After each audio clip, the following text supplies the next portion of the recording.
Hello friends, welcome to my channel. ఈరోజు mushroom ఉల్లి కారం ఎలా తయారు చేయాలో చూపిస్తున్నానండి. ఈ కూర చాలా బాగుంటుంది, తక్కువ ఇంగ్రీడియంట్స్తో అయిపోతుంది. రైస్ తోటి తింటే చాలా బాగుంటుందండి. తప్పకుండా ట్రై చేయండి మీరు కూడా. మరి దీని ప్రొసీజర్ ఎలాగో చూద్దాం. ఇప్పుడు ముందుగా ఒక మిక్సింగ్ జార్లో ఒక కప్పు ఉల్లిపాయ, అంటే ఒక పెద్ద సైజు ఉల్లిపాయ తీసుకుంటున్నాను. అలాగే ఒక స్పూన్ ధనియాలు, ఒక స్పూన్ జీలకర్ర, 2 ఎండుమిరపకాయలు, కొద్దిగా సోంపు, ఒక స్పూన్ గరం మసాలా, అలాగే గసగసాలు వేయించి తీసుకున్నానండి పౌడర్. ఆ పౌడర్ ఒక స్పూన్ యాడ్ చేస్తున్నాను, లేకపోతే డైరెక్ట్ గసగసాలు ఒక స్పూన్ యాడ్ చేసుకోవచ్చు. ఇవన్నీ వేసి మిక్సీ జార్లో మెత్తగా వాటర్ మిక్స్ చేసుకుంటూ మెత్తటి పేస్ట్లా తయారు చేయాలండి. ఇలా పేస్ట్ చేసి పక్కన పెట్టుకుందాం. ఇప్పుడు మష్రూమ్స్ని క్లీన్ చేసి పక్కన పెట్టుకుందాము. ఇప్పుడు ఒక ప్యాన్లో 2 స్పూన్స్ ఆయిల్ వేసుకొని ఒక రెమ్మ కరివేపాకు యాడ్ చేయాలి. కరివేపాకు కాస్త చిట్పట్లాడుతున్నప్పుడు సన్నగా కట్ చేసుకున్న ఉల్లిపాయ ముక్కలు, దీనికి కూడా ఒక ఉల్లిపాయ సరిపోతుంది. అలాగే ఒక పచ్చిమిరపకాయ, 2 పచ్చిమిరపకాయలు సన్నగా కట్ చేసి వేసుకుంటున్నాను. ఈ ఉల్లిపాయ పచ్చిమిరపకాయ అంత బాగా వేపుకోవాలండి.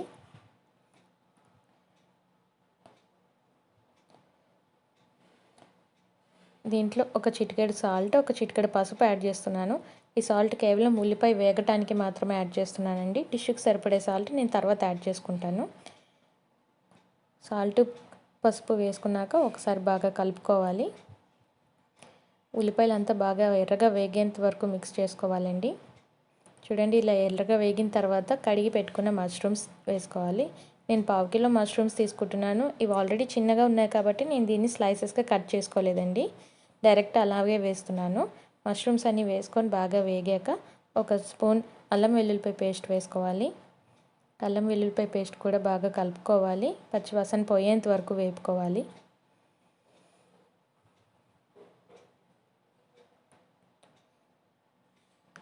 చూడండి, అల్లం పేస్ట్ యాడ్ చేయగానే ఇది మంచి ఫ్లేవర్ వస్తూ ఉంటుందండి.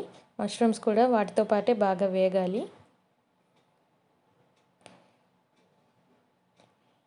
చూడండి, ఇలా బాగా దగ్గరగా వేపుకున్న తర్వాత ఆల్రెడీ గ్రైండ్ చేసి పెట్టుకున్న మిక్స్చర్ ఏదైతే ఉందో మసాలా పేస్ట్ దీంట్లో యాడ్ చేసుకోవాలి.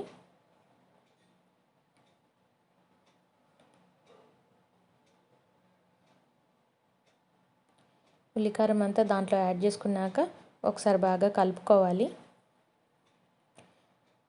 ఈ మసాలా పేస్ట్ అంతా మష్రూమ్స్కి పట్టేటట్టు బాగా మిక్స్ చేసుకోవాలండి.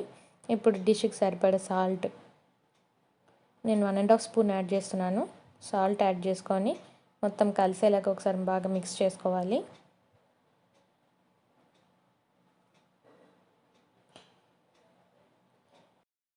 అంతా బాగా కలుపుకున్న తర్వాత మూత పెట్టి లో ఫ్లేమ్ మీద ఒక 5 నిమిషాల పాటు ఉడికించుకోవాలండి. పచ్చివాసన పోయేంత వరకు, నూనె పైకి తేలేంత వరకు బాగా మగ్గనివ్వాలి. చూడండి, ఇలా బాగా మగ్గిన తర్వాత 5 మినిట్స్ తర్వాత మూత తీసి చూస్తే ఆయిల్ అంతా పైకి తేలుతుంది. మసాలా పేస్ట్ అంతా బాగా వేగి పచ్చివాసన అంతా పోయి మంచి ఫ్లేవర్ వస్తూ ఉంటుందండి. ఇప్పుడు ఇలా ఒకసారి బాగా మిక్స్ చేసుకున్న తర్వాత ఒక చిన్న గ్లాస్ వాటర్ యాడ్ చేసుకోవాలి. వాటర్ యాడ్ చేసి ఒకసారి బాగా మిక్స్ చేసుకుందాం.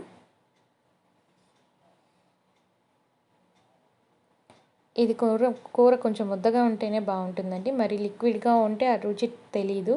మనం మసాలా పేస్ట్ ఏదైతే యాడ్ చేసామో అది ముద్దగా ఉండగానే తింటేనే రుచి బాగుంటుంది. నేను ఒక చిన్న 1/2 స్పూన్ కారం యాడ్ చేస్తున్నానండి, ఎందుకంటే ఆల్రెడీ మసాలా పేస్ట్లో ఎండుమిరపకాయలు వేసాను, కర్రీలో పచ్చిమిరపకాయలు కూడా వేసాను. ఆ కారం బ్యాలెన్స్ చేయడానికి కొంచెం కారం మాత్రమే యాడ్ చేస్తున్నాను. మీకు ఎక్కువ కావాలంటే ఇంకాస్త కారం యాడ్ చేసుకోవచ్చు, మీ స్పైస్కి తగినట్టుగా. కారం కూడా యాడ్ చేసి ఒకసారి బాగా మిక్స్ చేసుకుందాం.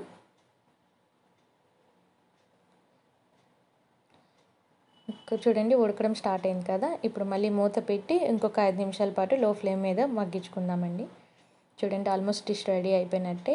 ఇలా ఆయిల్ పైకి తేలుతూ ఉంటుంది కాబట్టి డిష్ రెడీ అయిపోయినట్టే. నేను ముద్దగానే దించుతున్నానండి కర్రీని. లిక్విడ్గా చేసుకుంటే ఈ కర్రీ టేస్ట్ బాగుండదు. డిష్ అంతా ఆల్మోస్ట్ రెడీ అయిపోయిందండి. ఇంకా స్టవ్ ఆఫ్ చేసుకొని సర్వింగ్ ప్లేట్లోకి షిఫ్ట్ చేసుకుందాం. ఇది రైస్తో పాటు తింటే చాలా బాగుంటుంది. మీరు కూడా తప్పకుండా ట్రై చేయండి. ఈ వీడియో మీకు నచ్చినట్లయితే మా ఛానల్ లైక్ చేసి, షేర్ చేసి, సబ్స్క్రైబ్ చేయండి.